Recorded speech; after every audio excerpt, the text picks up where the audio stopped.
옛날 옛적 한국의 영주라는 지역에 특별한 호수가 있었다. 이 호수는 영주호라 불리었고 그곳에는 전설적인 이야기들이 많이 전해 내려왔다. 영주호는 주변 산들의 아름다움과 어우러지며 계절마다 다른 매력을 뽐냈다. 봄에는 산림이 신록으로 물들었고 여름에는 시원한 바람이 불어와 사람들을 불러 모았다.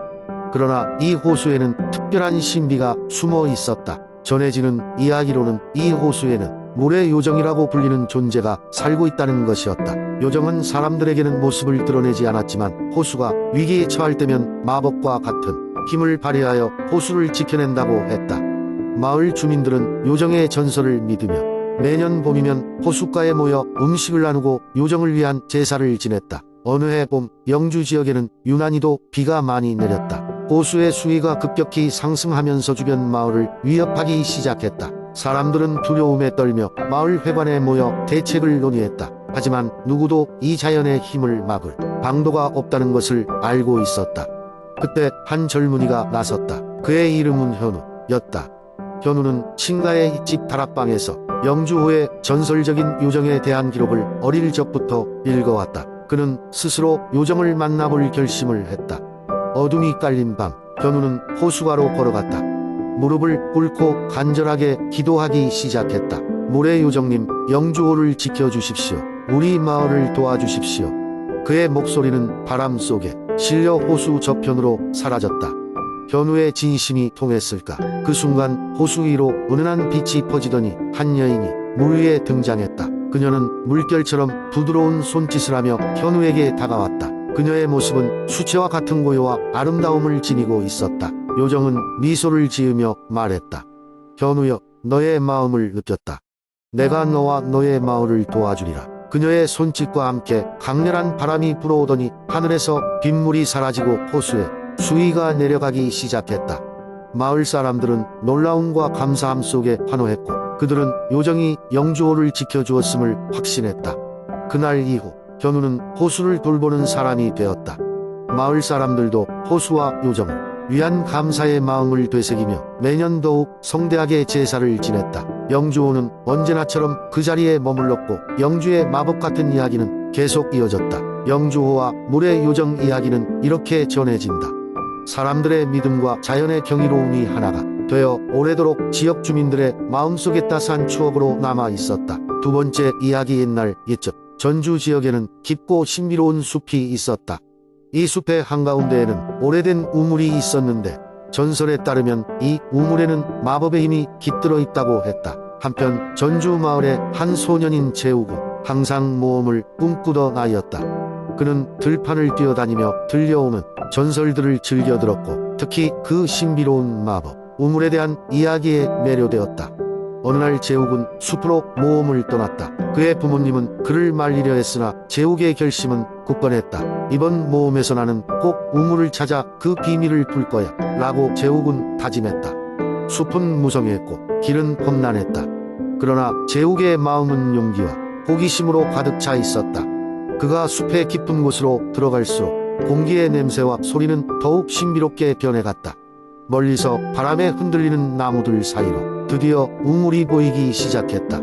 마법의 우물 주위는 크고 작은 바위들로 둘러싸여 있었고 신비로운 빛이 울려나오고 있었다. 재욱은 조심스럽게 우물가로 다가갔다.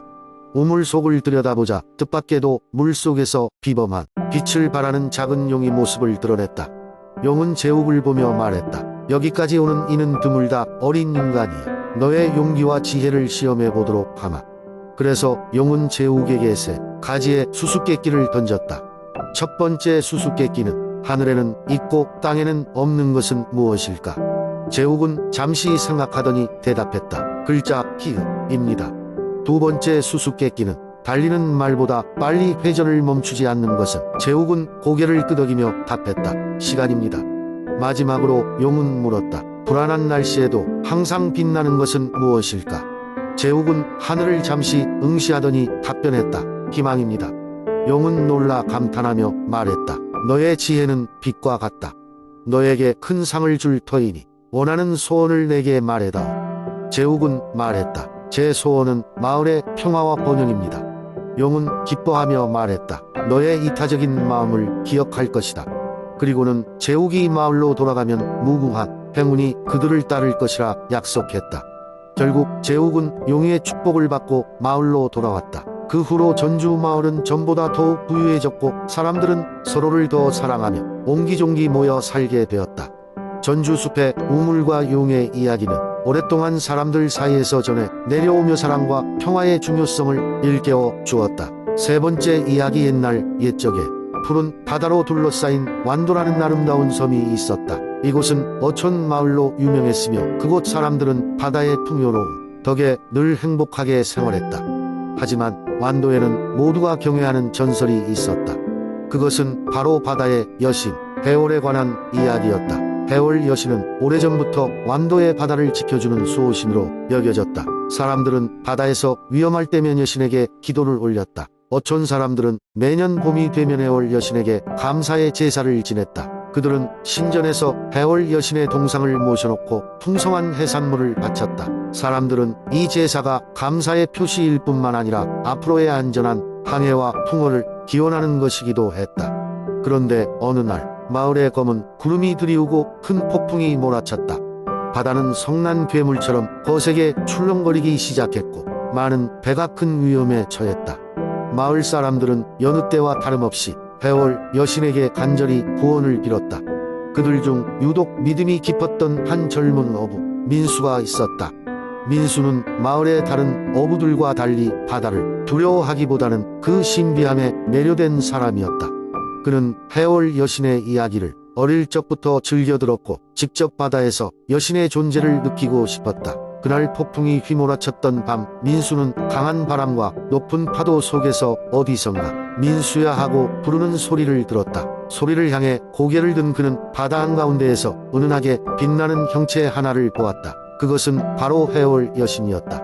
아름답고 고고한 그녀는 그를 바라보며 잔잔하게 미소 지었다. 그녀는 그의 마음속 두려움을 거두어갔고 민수는 더 이상 무서워하지 않게 되었다. 그 후로 민수는 마을 사람들에게 이 신비로운 경험을 이야기했다. 사람들은 처음에는 믿지 않았지만 민수의 굳은 믿음과 변함없는 바다에 대한 사랑을 보고 점차 신뢰하게 되었다. 민수의 모험담은 완도 마을의 새로운 전설로 추가되었고 사람들은 매년 제사 때 바다의 여신 해월에게 더욱 정성껏 감사의 예를 올렸다. 완도의 바다는 다시 평온을 되찾았고 사람들은 늘 해월 여신에게 감사함을 잊지 않았다. 이렇게 완도의 바다에는 여전히 해월 여신의 전설이 전해져 내려오며 지금까지도 사람들은 그녀의 축복 아래 안전하고 풍요로운 삶을 이어가고 있다. 그리고 이 전설은 여행자들이 완도의 아름다움을 찾을 수 있게끔 해주는 소중한 이야기로 계속해서 전해져 내려간다. 네 번째 이야기. 옛날 옛적 강원도의 아름다운 마을 홍천에는 신비로운 숲이 있었다. 이 숲은 낮에는 평범해 보였으나 밤이 되면 마법 같은 일이 벌어졌다. 사람들은 이 숲을 별빛의 숲이라 불렀다. 별빛의 숲에는 아람이라는 젊은 나무꾼이 살고 있었다. 아람은 이곳에서 나무를 캤지만 숲의 신비로움을 누구보다 잘 알고 있었다. 매일 밤 숲을 산책하던 그는 별빛이 나뭇잎 위로 비추며 다양한 빛깔을 만들어내는 장면을 보면서 행복감을 느꼈다. 어느 날 밤 아람은 숲속에서 길을 잃고 말았다. 어둠이 깊어질수록 그는 두려움에 휩싸였고 길을 찾기 위해 헤매다가 우연히 숲의 중심에 도달했다. 그곳에는 큰 호수가 있었지만 마을 사람들은 누구도 이 호수의 존재를 몰랐다. 호수는 마치 하늘에 별을 품고 있는 듯 반짝이고 있었고 아람은 그 강렬한 아름다움에 매료되었다. 갑자기 호수 위에 작은 빛의 구슬들이 나타나더니 아람 앞에 한 여인으로 변했다. 그녀는 난 이 숲을 지키는 수호신 별나라고 해 라는 말을 전했다. 별나 수호신은 아람에게 숲의 비밀을 이야기해 주었다. 이 숲은 마을 사람들의 소망을 이루어 주는 힘을 가진 마법의 공간이며 그 수호자가 바로 별나로 그녀는 숲을 지키며 사람들의 소망을 관찰하고 있었다. 아람이 숲의 길을 잃은 것은 우연이 아니었으며 그에게도 특별한 소망이 있다고 별나는 말했다. 아람은 깜짝 놀라제 소망이 무엇인지 모르겠어요. 그냥 이곳이 너무 좋아 매일 오고 있을 뿐이에요 라고 대답했다. 그러자 별나는 웃으며 말했다. 그대의 진정한 소망은 이 숲을 사람들에게 알리고 이 신비로운 아름다움을 많은 이들과 나누고자 하는 것이야. 별나는 아람에게 마법의 나뭇가지를 건네주며 그녀의 도움을 받을 수 있을 때 이 나뭇가지를 사용하라고 했다. 아람은 그 나뭇가지를 손에 쥐고 집으로 돌아왔다. 그리고 다음 날부터 마을 사람들에게 별빛의 숲 이야기를 전하기 시작했다. 하지만 처음에는 아무도 그의 이야기를 믿으려 하지 않았다. 시간이 흐르면서 아람은 포기하지 않고 계속해서 숲의 아름다움을 알리기 위해 노력했다. 어느 날 아람의 반 친구 중 한 명이 아람과 함께 숲을 탐험하고 싶다고 했다. 아람은 기뻐하며 친구를 데리고 숲으로 갔다.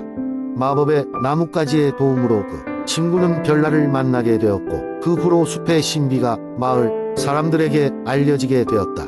점차 홍천의 숲 이야기는 전국으로 퍼져나갔고 많은 관광객들이 이곳을 찾아와 숲의 아름다움을 경험하게 되었다. 아람은 숲의 이야기를 전하는 지킴이가 되었고 그가 전한 숲의 소망은 마침내 이루어졌다. 오늘날에도 홍천의 별빛의 숲은 사람들의 소망을 모으고 있으며 방문하는 이들은 여전히 아람의 이야기를 들으며 숲의 신비로움에 매료되고 있다. 그리고 아람의 용기와 열정은 세상에 아름다운 것을 전하고자 하는 모든 이들에게 영감이 되고 있다.